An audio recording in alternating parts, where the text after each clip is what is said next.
항공 주식 취득 과정과 절차는 적법하였고 관련 세금도 정상적으로 납부하였으나 국민의 눈높이에 미치지 못한 점이 있다면 정중히 사과드립니다.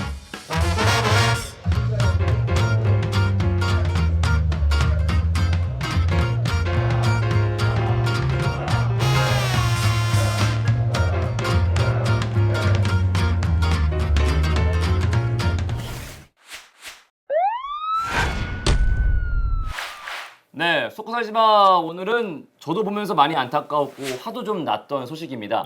임금 체불 때문에 논란을 빚고 있는 이스타 항공 문제를 좀 짚어보도록 하죠. 먼저 영상 하나를 준비했습니다. 보고 시작할게요. 태우님. 가면을 쓰고 거리로 나온 사람들. 이스타항공의 직원들입니다. 직원 1,600여 명이 5달치 임금 240여억 원을 못 받았습니다. 일자리 문제 해결사를 자처해온 이상직 의원. 이 의원은 이스타항공의 창업주입니다. 별다른 입장을 내놓지 않았던 이 의원, 직접 찾아가 봤습니다.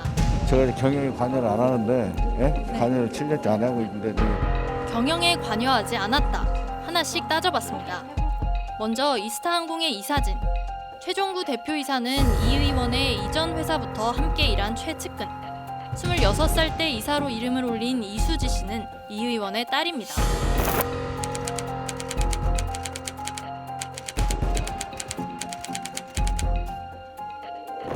이스타항공의 지분 40%가량을 보유한 최대 주주 이스타홀딩스. 이 지분 100%를 민주당 이상직 의원의 딸과 아들이 나눠 갖고 있습니다. 이스타항공의 매각 대금 400억 원을 챙기는 이스타홀딩스는 어떤 회사일까? 영업 실적도 없던 이상직 의원 자녀의 회사는 무슨 돈으로 이스타항공의 최대 주주가 됐을까? 참네. 안타까운 영상입니다. 여러 가지 의혹들이 많이 제기가 되고 있지만 5달치 임금 240억 원을 못 받아가지고 지금 직원들이 가면을 쓰고 거리에 나와서 시위를 하고 있는 모습이 저는 진짜 너무 안타깝네요. 정말. 네. 이스타항공이 2007년에 세워진 저가항공사입니다. 해외여행 붐을 타고서 저가항공 시장이 굉장히 커졌거든요. 예.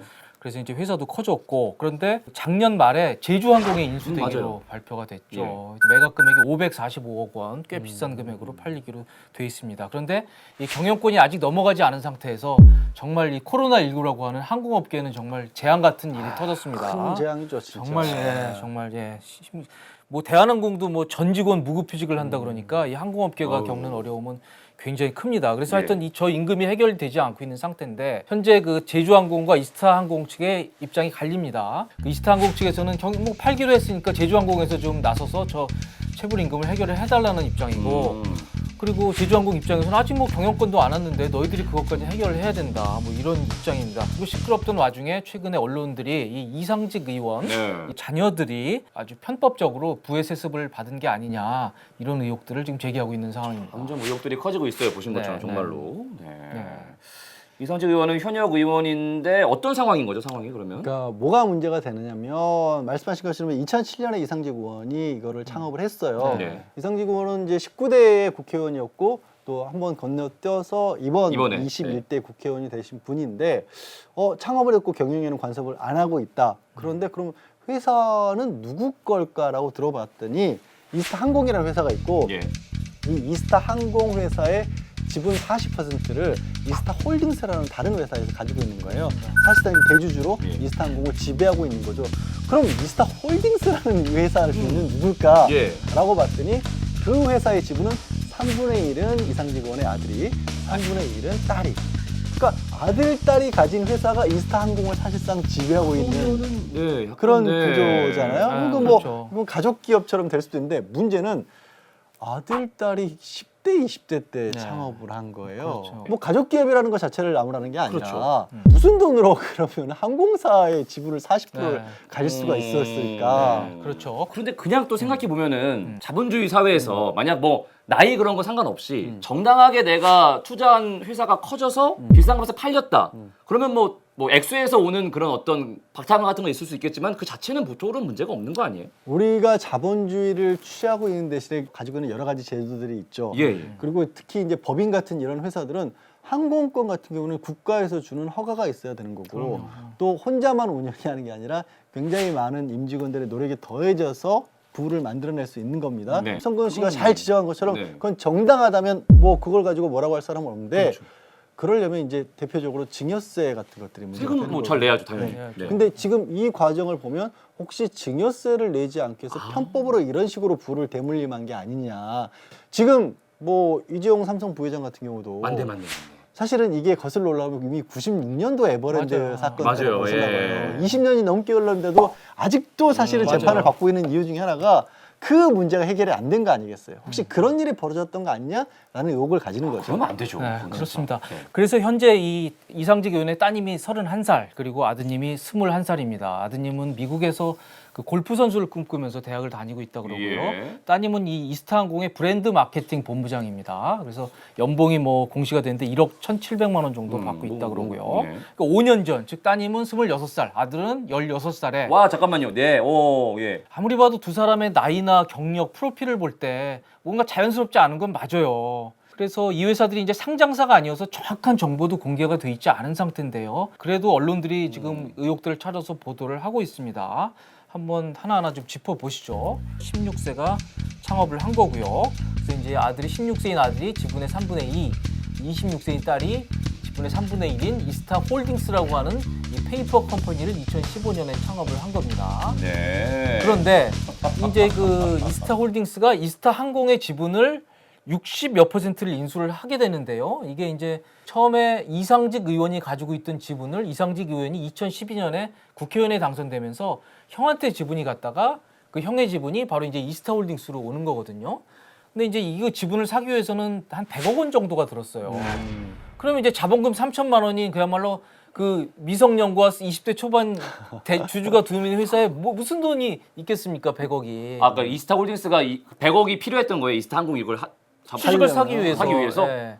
돈 어디서 났대요? 빌려줘요, 누가 순순하게. 아, 그래요? 어. 이상직 의원 측에서 해명 자료를 냈는데 한 사모펀드가에서 차입을 했다고 합니다. 정상적으로 이루어진 과정이다. 그래서 나중에 80억을 빌렸지만 나중에 이제 정상적으로 갚았고 음흠. 뭐 이렇게 해명을 했습니다. 그런데 아무튼 조금 자연스럽지는 않아요. 400억 정도를 받게 되는데 네. 남매가 이제 나눠 갖게 되겠죠. 그래서 이제 그렇죠. 굉장히 그 큰 이익을 얻을 것이다. 그러는데 해명자를 보면 체불임금을 자기들이 한 110억 정도를 해결할 것이고 뭐 세금도 있답니다. 아마 세무조사 과징금이라는 표현을 썼던데 세금도 내고 뭐 이러저러 하고 나면 별로 남는 것도 없다. 오히려 마이너스 1이다. 대박 운운하는 건 정말 억울하다. 이런 해명자를 냈어요. 일단 두 가지는 짚어야 될 것 같아요. 네. 그러면 지금 체불임금을 이스타항공 직원들은 그 매각대금에서 달라고 하고 있는데 네. 그 부분을 주겠다라고 일부를 어느 정도 주겠다는 일부를 겁니다. 주겠다. 110억이면은 250억이니까 반도 안 되는. 반도 안 되는 거예요. 네. 나머지 이제- 제주항공이 내라는 겁니다. 아, 지금. 제주항 그 부분이 네. 아직 해결된 해결이 건 안 된 아닌 겁니다. 거네요. 예. 그리고 두 번째는 사실 이제 안타까운 일이에요. 이건 안타깝다는 게 예. 우리나라 항공산업이 안타까운 안타깝죠, 일인데 사실. 코로나19 때문에 이런 어떤 뭐 정말 그 재앙을 만나지 않았다고 한다면 엄청나게 이익을 남길 수도 있었어요. 맞아요. 예. 그런 구조라는 거죠. 그게 문제라는 거죠. 맞아요. 네. 계속 지금 저는 지금 16세, 21세가 계속 여기서 머리에서 네. 야, 그 어린 나이에 되게 큰 돈을 손에다가 이렇게 쥐게 된 건데 어떤 기분일지 되게 궁금하네요. 벌면 되잖아. 예? 벌면 아니, 되잖아. 그럴 일이 없을 것 같은데 여기 안에서 힘들 것 같아가지고. 아 그럼 프리서 아니. 사장님 아니 그게 아니라 그러니까 어. 저는 회사 생활 열심히 하면서 네, 성실한 대한민국의 국민을 살겠다 이런 말입니다. 아, 그래요? 예. 절대 아니고요. 네. 네. 세금만 잘 내면 문제 있는 거 아닌가? 그렇죠. 그게 중요한 거예요. 그게 이제 아까 말씀드린 것처럼 혹시 편법으로 재산을 주기 위해서 이렇게 빙빙빙 돌려서 만든 게 아니냐라는 그런 얘기를 아하. 드린 거고요. 그래서 원칙적으로는 그럼 세금을 얼마나 내야 될까를 생각해 예. 본다면 세율만 놓고 생각하면 높아요. 뭐 30억 원 이상일 경우에는 50%를 세금으로 내야 합니다. 절반이에요. 그리고 이제 기업을 운영하는 경우에는 일종의 할증이 붙어요. 실제로 한 60% 가량을 세금을 내야 하는데 높아요. 근데 이거는 아까도 말씀드렸지만 개인만의 능력으로 벌어갈 수 있는 얻을 수 있는 수익을 넘게 법인이 가져갔다. 생각이 없어. 기업이 운영을 하면 도로 안 씁니까? 이게 여러 가지 SOC 다 정부에서 예, 국가에서 그렇죠. 운영으로 쓰는 거 되는 거고 또 법인들에게 주는 각종 혜택들도 있단 말이에요. 사업 뭐 어려울 때 국가 지원 수시로 또 이 지원금 같은 거 들어가고 그런 여러 가지 것들이 쌓여서 기업이라는 게 운영되고 있기 때문에 그 부는 개인이 다 가져갈 수 없는 거다. 이런 취지에서 상속세가 높은 거고요. 예. 또 기업 같은 경우에는 할증도 붙는다고 했지만 사실 이렇게 세금을 많이 매기다 보니까 자녀들에게 미리 세금 낼 돈을 또 주기 위해서 흔히 가끔 나오는 거 있잖아요. 일감 몰아주기, 그렇죠. 자녀 예. 회사 진짜. 이런 것들도 막 한단 너무 말이에요. 그런데 이제 우리 사회의 이제 눈높이가 높아졌기 때문에 말씀하신 일감 몰아주기 같은 거에서도 이제 과세할 수 있는 다 근거 규정들이 다 이미 마련이 돼 있습니다. 예.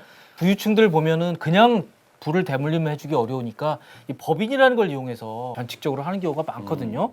근데 이 이제 이상직 의원 같은 경우에도 어떻게 보면 이제 비상장사 공시 의무도 없고 일반인들 눈에서 좀 벗어난 이 비상장사들을 이용해서 어떻게 보면 조금 편법적으로 이 부의 대물림을 해준 거 아니냐 이런 의혹은 분명히 있어요.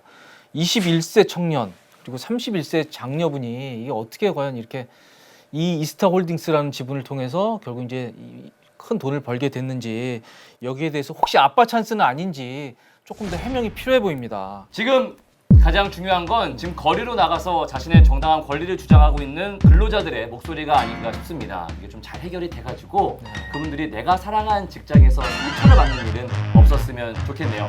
속살지만 오늘은 여기까지입니다. 고맙습니다. 네, 고맙습니다.